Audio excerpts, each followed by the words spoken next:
शांताकारं भुजंगशयनं पद्मनाभं सुरेशं विश्वाधारं गगनसदृशं मेघवर्णशुभांगं लक्ष्मीकान्तं कमलनयनं योगिभिर्दानगम्यं वंदे विष्णुं भवभयहरं सर्वलोकैकनाथम।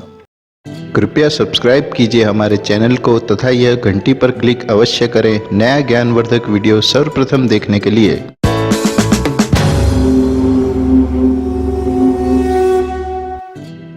नमस्कार दोस्तों, मैं विनोद पांडे आपका हार्दिक स्वागत करता हूं आपके अपने YouTube चैनल पर।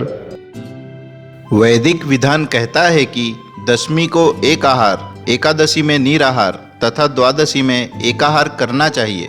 सनातन हिंदू पंचांग के अनुसार संपूर्ण वर्ष में 24 एकादशियां आती हैं, किंतु अधिक मास की एकादशियों को मिलाकर इनकी संख्या 26 हो जाती है। प्रत्येक एकादशी का भिन्न भिन्न महत्व होता है तथा प्रत्येक एकादशियों की एक पौराणिक कथा भी होती है। एकादशियों को वास्तव में मोक्षदायिनी माना जाता है। भगवान श्री विष्णु जी को एकादशी तिथि अति प्रिय मानी गई है, चाहे वह कृष्ण पक्ष की हो अथवा शुक्ल पक्ष की। इसी कारण एकादशी के दिन व्रत करने वाले भक्तों पर प्रभु की अपार कृपा दृष्टि सदा बनी रहती है। अतः प्रत्येक एकादशियों पर हिंदू धर्म में आस्था रखने वाले भगवान श्री विष्णु जी की पूजा करते हैं तथा व्रत रखते हैं, साथ ही रात्रि जागरण भी करते हैं। किंतु इन प्रत्येक एकादशियों में से एक ऐसी एकादशी भी है जिसमें श्री विष्णु जी क्षीर सागर में 4 मास अर्थात चातुर्मास के विश्राम के पश्चात जागते हैं।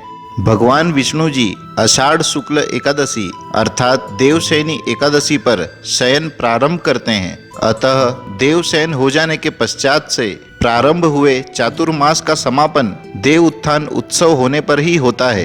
अतः प्रबोधिनी एकादशी का दिन चातुर्मास के अंत का प्रतीक है।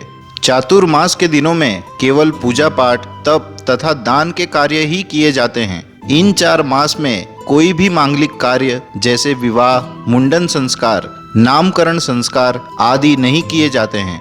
किंतु प्रबोधिनी एकादशी से प्रत्येक प्रकार के मंगल कार्यों का प्रारंभ हो जाता है। प्रबोधिनी एकादशी को देवोत्थान एकादशी, देव प्रबोधिनी एकादशी, देवोत्थान एकादशी, देव उठनी एकादशी, देव उठनी एकादशी, हरि प्रबोधिनी एकादशी, देव उठानी एकादशी, देव उत्थान एकादशी तथा देवोत्थान एकादशी के नाम से भी जाना जाता है। प्रबोधिनी एकादशी को हिंदू पंचांग के अनुसार कार्तिक मास के शुक्ल पक्ष की एकादशी तिथि पर मनाया जाता है, जो कि अंग्रेजी कैलेंडर के अनुसार अक्टूबर या नवंबर में आता है। यह एकादशी का व्रत दिवाली पर्व के 11वें दिन किया जाता है।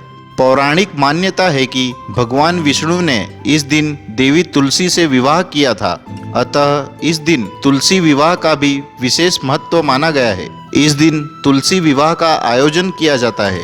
इस प्रकार संपूर्ण जगत में विवाह का उत्सव प्रारंभ हो जाता है। प्रबोधिनी एकादशी के दिन वैष्णव ही नहीं किंतु स्मार्त श्रद्धालु भी अत्यंत उत्साह तथा पूर्ण आस्था से व्रत करते हैं। प्रबोधिनी एकादशी को पाप मुक्त करने वाली सर्वश्रेष्ठ एकादशी माना गया है। वैसे तो प्रत्येक एकादशी का व्रत पापों से मुक्त होने के लिए किया जाता है, किंतु इस एकादशी का महत्व अत्यंत अधिक माना गया है। राजसूय यज्ञ करने से जो पुण्य की प्राप्ति होती है, उससे कई गुना अधिक पुण्य प्रबोधिनी एकादशी के व्रत से प्राप्त होता है। प्रबोधिनी एकादशी व्रत का पारण।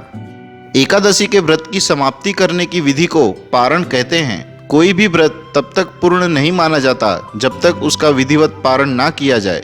एकादशी व्रत के अगले दिन सूर्योदय के पश्चात पारण किया जाता है। ध्यान रहे, एकादशी व्रत का पारण द्वादशी तिथि समाप्त होने से पूर्व करना अति आवश्यक है। यदि द्वादशी तिथि सूर्योदय से पूर्व समाप्त हो रही हो तो एकादशी व्रत का पारण सूर्योदय के पश्चात ही करना चाहिए। द्वादशी तिथि के भीतर पारण ना करना पाप करने के समान माना गया है। एकादशी व्रत का पारण हरिवासर के दौरान भी नहीं करना चाहिए। व्रत तोड़ने के लिए सबसे उपयुक्त समय प्रातः काल का होता है। व्रत करने वाले श्रद्धालुओं को मध्याह्न के दौरान व्रत तोड़ने से बचना चाहिए। जो भक्तगण व्रत कर रहे हैं उन्हें व्रत समाप्त करने से पहले हरिवासर समाप्त होने की प्रतीक्षा करनी चाहिए। हरिवासर द्वादशी तिथि की पहली 1/4 अवधि होती है। यदि जातक कुछ कारणों से प्रातःकाल पारण करने में सक्षम नहीं है तो उसे मध्याह्न के पश्चात पारण करना चाहिए। इस वर्ष कार्तिक मास के शुक्ल पक्ष की एकादशी तिथि 3 नवंबर गुरुवार की सायं 7:30 से प्रारंभ होकर 4 नवंबर शुक्रवार की सायं 6:08 तक व्याप्त रहेगी। अतः इस वर्ष 2022 में प्रबोधिनी एकादशी का व्रत 4 नवंबर शुक्रवार के दिवस किया जाएगा। इस वर्ष प्रबोधिनी एकादशी व्रत का पारण अर्थात व्रत तोड़ने का शुभ समय 5 नवंबर शनिवार की प्रातः 6:34 से 8:51 तक का रहेगा। द्वादशी तिथि समाप्त होने का समय सायं 5:06 का रहेगा। दोस्तों, हमारा आपसे निवेदन है कि यह जानकारी आप व्हाट्सएप या फेसबुक जैसे सोशल मीडिया के माध्यम से अधिक शेयर करें तथा हमारे चैनल को सब्सक्राइब करके हमारा मनोबल बढ़ाएं। वीडियो देखने के लिए धन्यवाद। आशा करता हूँ हमारे द्वारा दी गई जानकारी आपको अच्छी लगी होगी। यदि आपका कोई सुझाव या प्रश्न है तो कमेंट बॉक्स में लिखकर हमें सूचित करें। भगवान आपको सफल बनाए तथा उज्जवल भविष्य प्रदान करे।